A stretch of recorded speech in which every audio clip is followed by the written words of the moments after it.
mentioned in passing about people having the freedom to take their own lives, committing suicide. Uh, Portugal in Portugal said committing suicide was uh, at that time, let me say, unspiritual, um, because it will lead to almost instant reincarnation for this, in order that the person should complete the life that he, he chickened out of, that he could not face. So, what is your take on this? Well, again, it's ideas upon ideas. You know, there are suicides happening every day in the world, and that's a choice. People are making the choice. And of course, people are going to misunderstand what I'm saying because they're always going to take the opposite side. Uh, Again, nothing is negated. I don't make a choice for people. I'm not saying to do it or not do it. That's not the idea. But people are still going to do it. They're going to do what they're going to do. People smoke cigarettes, and right on the package it basically says you're going to die. Okay? It basically says that. But they're still going to smoke cigarettes. So whose place is it to go over and when the person, I've been in the store and I've seen people purchase cigarettes, is it my place to go over and say, hey, you're not to buy that? I'm going to make sure you're not going to buy that. You know, is it my place to say that? And if a person's going to jump off a building, is it my business to go stop him? No, it's not my business. Yeah, we saw the part where Mel Gibson's in Lethal Weapon, the first movie, where this guy's going to jump off a building. So yes, he goes and looks like the hero. It looks really cool to save him and talk him out of it. Well, if that's what you want to go do it. Me, if I saw the fire department there and a guy's going to go up there and whatever, I just keep walking. You know, the thing is that just like in the Tiger's Fang, when Rebazar took Paul through the Tiger's Fang, and then they ended up in the past in this bar, in this tavern, and there was I think it was Rumi or whatever there, and there was a fist fight, and Rebazar says, "Let them kill each other," you know. But because if you become involved, etc., then you're going to be part of it. That's suicide too. When you see two men fighting each other, that's suicide. It's just viewed differently, but you don't think of it as suicide, do you? But it is. Why are you doing that? Most things are suicide. Even people's careers that they think are so good. Hey, look at all the people that built the H-bomb. That's suicide. See, people are doing it every day. I'm not going to go stop everybody from doing everything. You know, the people that own a nut and bolts company and are selling it to the military to build planes and bombs, that's suicide. You see, it's everywhere. But you don't see it, do you? Because you think it's different. But basically, almost everything that people are doing in this world leads to their demise. That's suicide. They're already doing it. Are we going to stop the whole world from thinking and doing and deciding? You know, the water we drink with fluoridation and chemicals and whatever, hey, that's suicide. You're drinking poisons. We're breathing poisons in the air. We're eating GMO food. It's got poisons in it. That's suicide. But people laugh. It's like, oh, it'll probably kill me. But yeah, it will. It'll kill you faster. You're going to die anyhow. But the thing is that that's suicide. And how many people are stepping up to recognize their real awareness? That is not suicide. There's an overall unconscious agreement to suicide here. Very real. And so, what defines suicide? See, now you know. Yeah. Basically, everybody is agreeing to it. So, what do? Stop everybody from doing what they're doing? You got time to do that? I don't have time to clean up all the trash on the beach. And so, it becomes very real, doesn't it? How far do you want to wake up? So that settles that. This stuff is nonsense, the most of it. People create these ideas for others to agree to and to react to so they can be controlled. That's what you see as marketing ploy. It's all over the place. And so what we're doing is we're providing the knowledge, the insight, and the real awareness to recognize this silly stuff and to do something very beneficial with creation instead of being manipulated into doing things that do create the demise and lead to suicide. So realistically, even when a person dies of so-called natural causes according to the authorities, they've basically committed suicide because as you look at their whole life and what they've done, they've basically step by step brought themselves into suicide. That's very real. But of course they won't admit it because they've been brought up with certain ideas and ideals and morals and all these things that again are created reason and logic and all this confusion that really doesn't apply to the whole of life. Not at all. But again, you figure it out or you don't. And it's all choice. Everybody has the right to choose. So those that have come here and are waking up to why they've come here, they're very fortunate. And so we are exceptional at this time. And so that's where I'm rewriting history, and that is that everything's gone before the new wave is what's it worth? What is the value? Hey, have fun. But people want to emotionally cling to it. Well, they can, just like their package of cigarettes. You know, they keep saying they are enjoying what they're doing. They're enjoying their demise. Well, that's fine. I don't care. And what they eat and what they think, what they decide, that's all. It's all fine. I'm fine with all of it. I am not going to stop them. And it's not my place to do so. We are not a spiritual welfare program. We're not a welfare program at all. Everybody steps up and does their part, and everybody earns their way. And eventually can stand real with the real guides. And then you don't have to beg the real guides anymore for experiences. You are the real experience. That's the best part. And you can do this. You can get there. Prove yourself, and you will. And life will back you. It's so cool, isn't it? Everybody else is backed by the reptilians. The whole of life is with us. So we don't need to do this nonsense anymore. So again, those are ideas. And look at how these things are placed out there. They're really ploys to get people to agree, oh, that's bad, that's not good, etc. What a waste of time. Where does it go to? You're going to resolve that? You're never going to resolve it.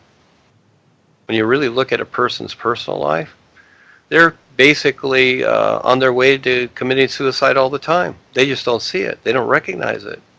It's a huge wake up. Most people are too afraid to face themselves. But again, once you do, you can just walk through this stuff like fog into the sun. But if you want to keep thinking that, oh, gee, it's foggy out, I can't go out, I'll catch cold, well, then that's where you are. You don't walk through the fog to see the sun. You just keep agreeing that everything is fog. Your choice. You see? When you stand real in the moment and see that you are the decider, that's a big step. You can do that. Go ahead, Charles. You also talked about healing, and maybe through herbs, medication, food, and all the like. And I want to say that sometimes healing of the physical body that has been impacted by witchcraft or voodoo is like useless. No matter what you take, no matter what you eat, you are still in a kind of malaise. Things are not moving well with you, your body as a whole. And the belies this idea of healing through herbs and foods and all the like. So could it be that one form of healing is suffering or what? Because I have gone through a lot of physical suffering. I will relate a story about which concerns my family. In fact, some voodoo that was done many years ago, maybe even 20, 25 years ago, was just dismantled, was discovered about a week ago and destroyed. When one of my uncle's wife died. My uncle had earlier died. That one was actually Lucifer in the flesh. It is said that he had about 7 lives. People had tried to kill him in every way. He will be very sick for some time and suffer, but then he will resurrect again and continue living. Then he finally died, and then his wife was sort of custodian of the witchcraft, of the voodoo, and then she died. She died too. In fact, the thing affected every member of the family. You find people with strange illnesses. Nothing is moving in their lives, no matter what you do. Even if you're trying to make a living, you earn money, but you don't know how you actually spend the money. Everything just vanishes. You come back to zero.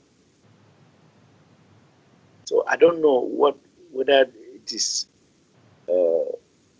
this kind of suffering is some kind of healing too. Because for one to live his life all in suffering, well, in some spiritual circles they say it's your karma. Yes, it's a karma. I don't understand. So this witchcraft, this voodoo, was on earth, and the persons who came to undo it after my auntie died, in fact, they were attacked by lions and tigers and pythons. They fought and fought. Some were hospitalized, and then a big tree a cypress tree that was the center of my late uncle's compound was put down, and they discovered things under. There was a hollow in the tree with a lot of stuff inside. Family members' names coming out of the hollow of a tree. That was where the pot was.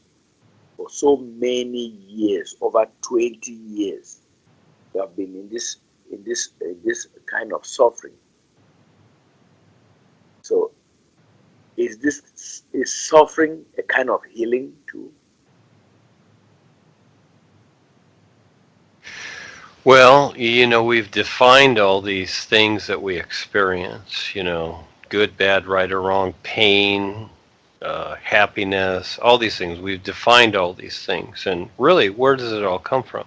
Where does creation come from? It's an extension of the isness. Life is what it is. It's it's kindercare, it's preschool is what it is. Just like we send our kids to a preschool or a babysitter. This is what it is. This is what creation is.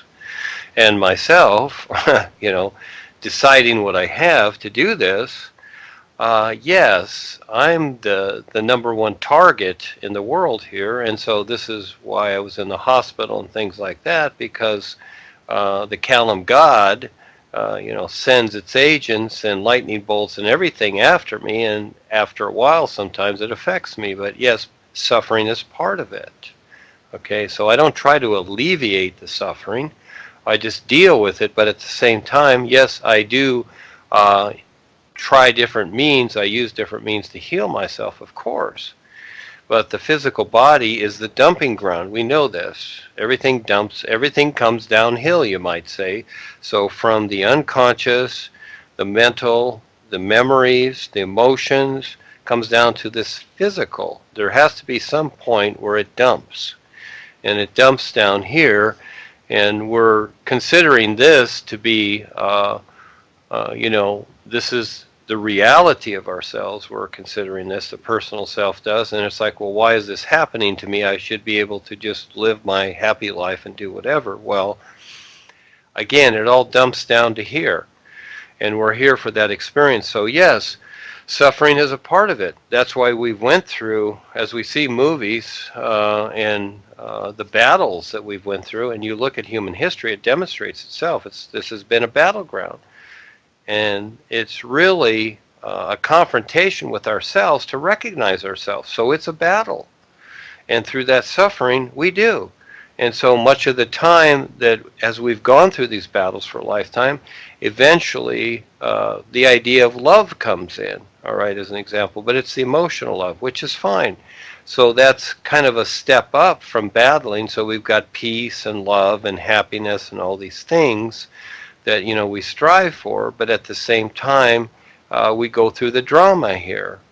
And so yes, I look at myself and what I've put myself into, the choice of what I'm doing here, but also my personal life. And I have not always made the best choices, but I've learned from those choices to do better and better through that. And through that suffering, yes, I have refined myself. And so, it's all part of it. It's all okay. But see, we're in a psychological matrix here. You have to understand how the controllers work. So, by the very fact of, as I define things accordingly, they're going to look for ways to negate it and say, oh, Duane said suicide is good, suffering is good. You see, they're going to take that and psychologically manipulate it is what they're going to do. I saw this in my life as I was, recognizing certain things, even in the corporation, and relaying it to my former wife and other people, that they misunderstood what I was saying. They'd actually take it and twist it, and they weren't getting it at all. Yeah, it's not to where it's a detriment to what is being said. And Paul went through the same thing. So if I say that, the all is the true reality, then people say, okay, so what you're saying, Duane, is that our physical life's illusion and it's worthless. I didn't say that. But see, that is taken in content and created so. And so, see, the controllers of the world, they're going to do everything they can to make sure that people do not understand what we are presenting. So that's the challenge too. And so after a while, I'm not going to sit here and try and resolve and define everything. So again, you're going to go through everything. And Rebazar even said this a long time ago. Go through the tears, go through the happiness, go through everything. Because from everything here, you need all of this to recognize the is. That's the real value. So it's all okay. Take it from day to day. And you could ask Kendall here with her children. I raised my daughter. We go through things. And it's okay. But you still don't stop loving them. You still don't stop caring. You still don't stop, moving forward with, making better choices. But it's all part of it. And it's okay. And then you laugh about it. You see? And the funny things we're going through, The boys laugh about it. I laugh about Ava and I all the time, the funny things that people ask and the questions and the drama they're going through. We just kind of giggle about it. It's like, oh, okay, they're going through this now, they're going through that. Just let them be. They'll get through it. We're all going through it. We're in creation. This is how it is. And the best part is that we can learn to support each other. That's what I'm trying to say is that this place is hard enough. So this is where I'm looking to build the universal communities so we can, you might say, protect ourselves and what we have created. This is why the old monks and whatever, climbed the Himalayas 10,000 feet up to get away from everybody. Because if they had to roll a few rocks down the hill, if somebody tried to climb up after them, well, they couldn't get up there because, hey, it's like, leave us alone. We just want to do our own thing. And they could recognize the real intent of those individuals that wanted to be with them, but everybody else, they didn't want to deal with them. So, we're not into that. We're not into separating ourselves from society. It's a nice idea, and sometimes we do. It's nice when we have our own home and we can sleep in our own bed peacefully at night. That's great. But for the most part, we're here to share this with the world. That's the bigger step. We already lived the monk's life. We already did these little things in the past where we were monks or nuns or whatever ideas we did. And it's all fine, or whatever life we live. Now it's facing the whole of life and getting beyond all of it. You see, that's the isness life is. So, everything is fine, but because it's choice. And I'm not saying you should or shouldn't do it. That's not the idea. So you have to define things very carefully, but at the same time, words are limiting, very limiting, and ideas are limiting. And people are going to start assuming things. They're going to just take certain words that they see or certain ideas, and then they're going to create ideas off of that. Whatever. So it really doesn't matter. Again, the sun shining, the idea is the sun shining. Does the sun care? No, it doesn't care. It's not concerned at all. It's seen all of human history. It's not concerned. The whole of life is not concerned. Because it's very real and pure. Purity is not concerned about imperfection because it's already pure. And so when you stand real and you decide to be pure and real, hey, then you're fine. And you exemplify that. And so as we stand real with each other, not just attend, but really stand real with each other and do this activity, because the boys like the adventure, they like the risk, they like stepping up and taking the risk, not just playing it safe and saying pretty words to everybody, No, it's more than that, but facing the world. And then you can face everything, because this is how you get through creation. So again, my position here, all I can do is speak for myself, and that is that, I never pick the easiest thing. I actually pick the hardest thing. And that's just how it is. I don't look for things to be easy. I just look for things to be real as they can. And that's the toughest. The toughest to do that and to present this to this world. Yes, it is the toughest. And to many people onlooking, they think it's easy, okay? And they take it for granted, and they think it should be free. And they think all these things. There are some people here that have never contributed anything. That's their choice. And look what I've done. So they think that everything that I do, they take me for granted. They really do. But again, life sees them, so everybody earns their own way. You can think whatever you want, but it's not the reality life is. So, so, your questions are excellent, Charles, and they're, you learn a lot from this. But yes, creation continues to magnify itself in many different ways. And because it does, there is an agitation in creation that occurs. And so it's just like relationships. Yes, there's happiness, there's love, there's sex, there's all these things. Those are agitations. But at the same time, from that comes the drama and the pain and the endurance and the tolerance and all those other things too. It all comes from that because we create these situations. And so, and it gets into the diseases and whatever. So, each person decides to experiment with themselves and whatever. See? But uh, I just keep focusing on what I'm doing and creating this position so that people have a better chance, but they've got to step up. They've got to contribute. They've got to support it. They've got to be real with it so they can see it.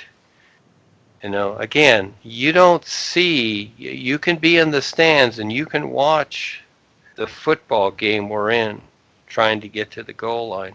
But until you're on the field, you don't really see it. Until you have the courage to step up and step out on the field, you're just the onlooker. And these are the people that mainly read the books and do the new you and have their cute little ideas, but they don't really step up because they don't have the courage to. There's only a few people that really do, to go out there, like Val and Kelsey and Chris, and go out there and face the public, face the world, and do something. Just like Val and Kelsey went and faced the mayor, told them about the new presentation and trying to get a concert going, etc. They did that. Yeah, they do that every day. This is what they do. Yeah. And they support me financially because, again, there's many people that just think that I do this for free. Well, that's just rude, is what it is, because, again, they many people have been in the corporation in the past. They spend all kinds of money on the seminars, all kinds of money to fake Harry and Joni. She's got all your money. But when it comes to something real, they won't step up. They're too afraid. So you got your fear. It's your choice. So again, those people that step up and are real, that real guides will back you. Yes, you earn your way. Lucky you. So yeah, the pain is part of it, and it's okay. You can get through it because the boys will show you how to get through yourself. You got to go through yourself first because you've made choices, and things are hidden all over the place. One of the experiences in 2001 when I took the real position, my best friend, his name was Van, his wife finally stepped up after a while. She was very reluctant. She was a very mental person. She actually worked for a lawyer, but eventually she did step up. And when she did, when she decided to do that, she'd come to the classes too. She'd been to the classes many times, but she really didn't step up. But the moment she did, she had experiences on the real side. And the boys came into her house. One of the experiences was, they have a 2-story house, and she was up they have like a balcony effect on the inside of their house too. She saw these military guys come into the house, run upstairs, go into like the attic area and pull out Joni and Harry. You see, they were still there. Even though she was attending the classes and doing whatever, they were still there because she really didn't step up. But then when she started to, they showed up. So again, most people fool themselves thinking that they can use others, myself and the boys, to do what they want. No, you have to step up. You have to earn your way. And so again, it's being a real sponsor. This is what we're doing. We're demonstrating it. Yes. So I'm only saying this because it's to save your own life. You have to do that. No one's going to save it for you. There's no such thing. Again, the God idea here prevails. And yes, there's going to be pain and agony and suffering and whatever, but you can get through it as you learn to focus on the isness. All this is for you. But you must eventually step up and be real and support it in all different ways, because otherwise you're not part of it. You're just part of the people in the grandstand, and that's where you're going to be. You got to get down on the playing field, and you got to get roughed up. Yeah, so there you go, Charles.